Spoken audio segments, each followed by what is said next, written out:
Sang Sabda menyapa. Renungan Harian Minggu 5 Maret 2023 disusun dan dibawakan oleh Frater Fratris Burhanu. Selamat mendengarkan. Saudara-saudari yang terkasih dalam Kristus Tuhan, sebelum memulai renungan kita pada hari ini, marilah kita mengawalinya dengan tanda kemenangan Kristus. Dalam nama Bapa dan Putra dan Roh Kudus. Amin. Renungan kita pada hari ini berjudul Mengapa Harus Mata. Saudara-saudari yang terkasih dalam Kristus, hari ini kita merenungkan peristiwa Yesus dimuliakan di atas gunung. Yesus berubah rupa dalam kemuliaannya sebagai Tuhan. Peristiwa ini kita kenal sebagai peristiwa transfigurasi.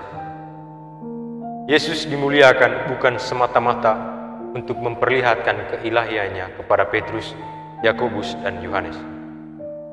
Peristiwa ini bukan hanya soal kebesarannya sebagai Tuhan, bukan pula hanya soal keagungannya sebagai utusan Allah. Lebih dari itu, Tuhan sebenarnya hendak menyadarkan soal hal-hal sederhana yang kerap kali tidak kita sadari. Tuhan menghendaki kita untuk menyadari kehadirannya di sekitar kita dengan segala penginderaan manusiawi kita. Ketika tiba di puncak gunung itu, Yesus membiarkan ketiga murid yang dibawanya melihat peristiwa mulia itu. Yesus berubah rupa di depan mata mereka. Demikian tertulis dalam perikop Injil yang kita renungkan ini. Mata adalah alat indera pertama yang dituliskan dalam perikop Injil hari ini.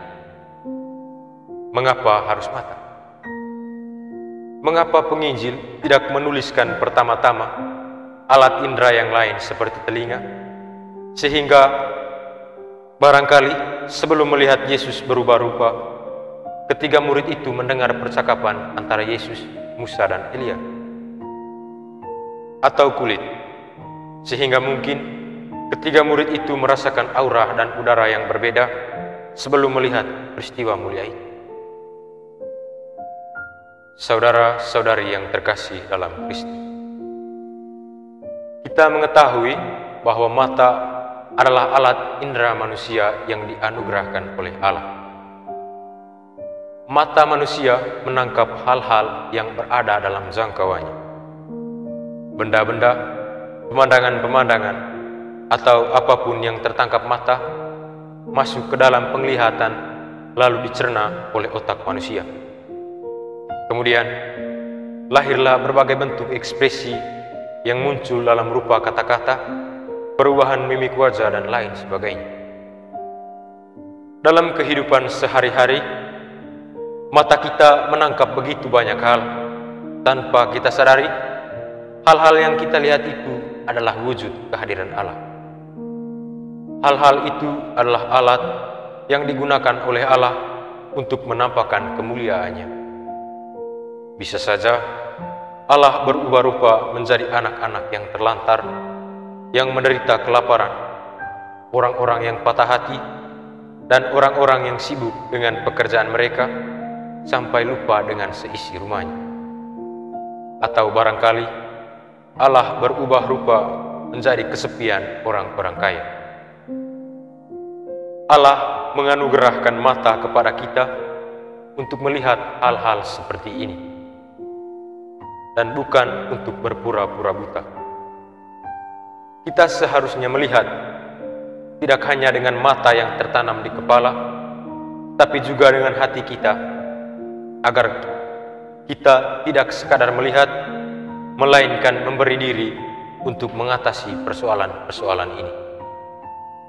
Saudara-saudari yang terkasih dalam Kristus Tuhan, semoga dalam masa Prapaskah ini kita mampu membuka hati kita untuk menyadari rupa-rupa kemuliaan Allah itu, sehingga pada akhirnya kitalah yang memberikan sepotong roti kepada yang lapar, memberi bahu sebagai sandaran kepada orang-orang yang patah hati dan kesepian, serta merangkul dalam cinta kasih Allah orang-orang yang sibuk dengan pekerjaan mereka sampai lupa dengan seisi rumahnya.